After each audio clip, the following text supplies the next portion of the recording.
Next to me, I have the Ford Mustang Mach-E. This is a fully electric vehicle, and on one charge, it has a range of about 305 miles. So on most vehicles, you have a gas tank in the back of the vehicle. On this one, however, we have a charging port that's right up here in the front. For charging stations, most people have them installed in their garages so they can charge them at home.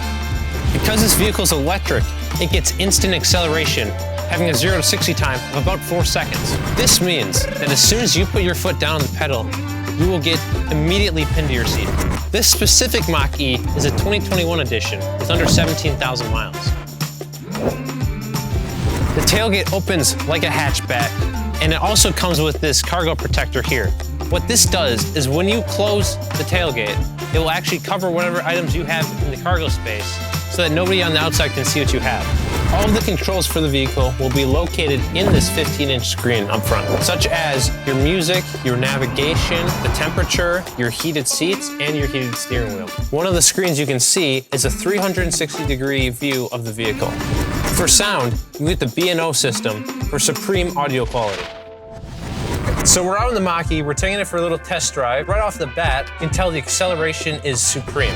So on the screen in front of me, we have the miles till empty on the left side, and then the speedometer, or speed, on the right. You can see here, when I go above the speed limit indicator right there will start flashing, so that you know you're speeding. All right, the ride is really quiet.